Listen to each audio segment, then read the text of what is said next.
रुस्तम, नानावटी केस 1958च्या दरम्यानचा गाजलेला खटला म्हणून आपण या सिनेमाकडे पाहतो. एक्स्ट्रा मॅरिटल अफेअर आणि त्यातून नवऱ्याने प्रियकराचा केलेला खून अशी गोष्ट, या साऱ्या गोष्टींचा खुलासा जर आपल्याला प्रोमोमधून झाला असेल तर ही गोष्ट, ही फिल्म आपल्याला कशा प्रकारे खेळवून ठेवणार हा खरं तर महत्त्वाचा भाग आणि प्रश्न होता. पण सिनेमा पाहताना आपण एक क्षणही बोर होत नाही आणि त्या गोष्टीला दिलेल्या फिल्मी वळणामध्ये आपण खरं तर वळत वळत जातो. त्यामुळेच खरं तर हा सिनेमा चमकदार ठरतो. नीरज पांडे, विपुल रावल आणि टीनी देसाई या तिघांचं विशेष कौतुक, कारण अशा प्रकारचा सिनेमा तितक्याच हुशारीने त्यांनी मांडलाय. हा सिनेमा इंटेलिजंट आणि इमोशनचं एक अनोखं ब्लेंड आपल्यासमोर घेऊन येतं. 1959चा काळ, न्यायव्यवस्थेत ज्युरींना असलेलं महत्त्व, राज कपूरचा अनाडी थिएटर्समध्ये जोमात सुरू असलेला तो काळ आहे. लंडनहून निघालेला INS म्हैसूर अचानक रूट बदलून मुंबईला 2 आठवडे अगोदर दाखल होतं आणि रुस्तम पावरी म्हणजे अक्षय कुमार हा नेव्हीचा अधिकारी घरी येतो आणि आपली पत्नी सिंथिया घरी नसल्याचं त्याला जाणवतं. गेले 2 दिवस ती घरीच नाही असं मोलकरीण जमनाबाई म्हणजे उषा नाडकर्णीकडून तिला कळतं. मग घरातल्या कपाटात त्याला प्रियकराने आपल्या पत्नीला लिहिलेली, विक्रमने लिहिलेली पत्र सापडतात. ती प्रेमपत्र. आणि रुस्तम थेट सिंथियाचा माग काढण्याचा प्रयत्न करतो, फोन करतो, माहिती घेण्याचा प्रयत्न करतो. मग ती विक्रम सोबत कुठे असेल याचा माग शोधून काढतो आणि त्यानंतर तो थेट विक्रमच्या घरी थडकतो. मग काय होतं हे तुम्हाला माहिती आहे. या सगळ्या गोष्टी ज्या प्रकारे आकारास येतात त्याच्या पलीकडची एक गोष्ट आहे आणि त्यामध्ये या सिनेमाचं शक्तिस्थान दडलंय. विपुल रावल नौदलाशी संबंधित असल्याने त्याने ज्या प्रकारे गोष्ट लिहिली आहे, मांडली आहे, त्यामधील बारकावे दाखवले आहेत आणि केस म्हणून ज्या वेळेला ही गोष्ट उभी राहते, हे प्रकरण उभं राहतं, त्यावेळेला त्यामधला कोर्टरूम ड्रामामध्ये आपल्याला खरं तर कंटाळा येण्याची शक्यता असते. पण त्यातले बारकावे इतके अचूक पद्धतीने दाखवलेत आणि त्यामधला जो स्पार्क आहे तो आपल्याला खेळवून ठेवतो. अर्थात त्यामध्ये हलकासा विनोदही पेरलाय. त्या सगळ्या गोष्टींमधली नाट्यमयता आणि त्यामधल्या टिपिकल हिरोइझमला छेद देत डोकं शांत ठेवून लढण्यामधली असणारी ताकद वेगळ्या पद्धतीने अधोरेखित केलंय. त्यामुळेच आपल्याला हा सिनेमा पाहताना गंमत येते. मुळात सिक्वेन्स ज्या प्रकारे मांडलेत, त्याचे पदर ज्या पद्धतीने उलगडत जातात, त्यामध्ये सारी गंमत आहे. कारण ही गोष्ट ट्रीटमेंटची आहे.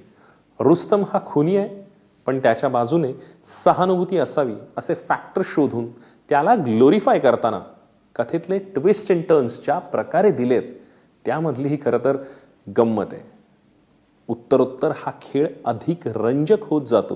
पूर्वार्ध हा काहीसा प्रेडिक्टेबल असल्यासारखा आहे, कारण गोष्ट आपल्याला माहिती आहे, तरीही आपण खुर्चीला खिळून राहतो.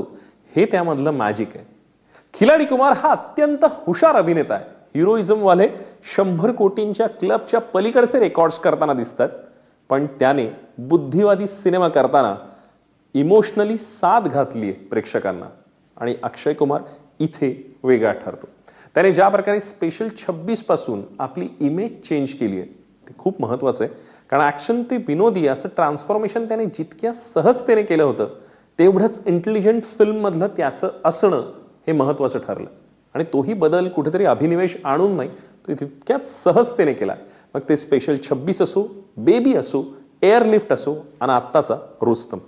त्याने साकारलेला रुस्तम पावरी हा हुशार आहे, पण तो तेवढाच साधा, सरळ आहे. त्याच्या मर्यादा जोखत त्याने रुस्तमला एका वेगळ्या उंचीवर नेऊन ठेवलं. हा अक्षय कुमारचा USP आहे. एलेना डिक्रूजही तितकेच सॉफ्ट अँड वल्नरेबल वाटली आहे. तिच्या मनातील गिल्ट चेहऱ्यावर दाखवण्यात ती यशस्वी झाली. अर्जुन बाजवाने साकारलेला विक्रम अधिक बहरू शकला असता असं राहून राहून वाटतं. त्याच्या अभिनयाला काही मर्यादा आहेत, कारण तो रुतबा, आब, डौल दाखवण्यात, राखण्यात थोडासा कमी पडलाय. ईशा गुप्ताने साकारलेली विक्रमची बहीण तितकेच ग्लॅमरस आहे आणि तिच्या वागण्यात ती ऐट आहे. वकील म्हणून सचिन खेडेकर निश्चित चमकदार. त्याचा युक्तिवाद आणि कोर्टरूम ड्रामामध्ये अक्षय कुमार सोबतचे सिक्वेन्सेस महत्वाचे आहेत आणि सचिनने खणखणीतपणे वाजवलं. या सगळ्यात तितकाच महत्वाचा ठसा उमटवतो तो पवन मल्होत्रा. त्याने साकारलेला तपास अधिकारी विन्सेंट लोबो खूप संयत आणि करारी वाटतो. उषा नाडकर्णींच्या वाट्याला आलेले गिनेचिने सीन्स आहेत, पण त्यांनी ते खणखणीत वाजवलेत. कवलजीत बऱ्याच दिवसांनी दिसलाय. प्रजेश कालाने साकारलेला तुकाराम हवालदारही तितकाच महत्वाचा आहे. इतकंच काय, पत्रकार झालेला कुमुद मिश्रा काय भन्नाट अभिनेता आहे. त्याने साकारलेला पारसी पेपरचा मालक बहारदार, टीनू देसाईच्या दिग्दर्शनाला आणि विपुल रावलच्या लिखाणाला स्पेशल ब्राउनी पॉइंट्स. टीनू देसाईने ज्या प्रकारे ट्रीटमेंट दिली आहे त्यामुळे खरं तर रुस्तम हे प्रकरण बहारदार झालंय. इंटेलिजंट लेवलला अंकित तिवारी, जीत गांगुली, राघव सच्चरन, अर्कोचं संगीत चमकदार आहे. तेरे संग यारा असेल वा तय हे मनात घुमत राहतं. 1960चा काळ आपल्यासमोर दाखवणं, त्यामुळे त्या प्रोडक्शन डिझाईनला स्पेशल ब्राउनी पॉइंट्स. CG आणि VFX अत्यंत चमकदार आहे आणि त्याच्या पलीकडे जाऊन ती सिक्वेन्सेस ज्या पद्धतीने ब्लेंड केलेत कथेत, त्यामुळे ती गंमत आहे. इतकंच काय, तर विक्रम गायकवाड यांनी केलेलं मेकअप डिझाईनही भन्नाट वाटतं. रुस्तम का बघावा?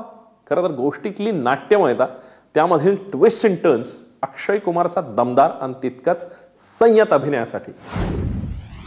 का टाळावा? कोर्टरूम ड्रामा जर आवडत नसेल तर गोष्ट तितकी मजा आणणार नाही. पण थोडक्यात काय, तर इंटेलिजंट आणि इमोशनल फिल्मचं हे दमदार कॉम्बिनेशन आहे, एक अनोखा ब्लेंड आहे. आणि अर्थात या सगळ्याला अक्षय कुमारचं 4 चांद लावणं आहे. या सिनेमाला देतोय 4 स्टार्स.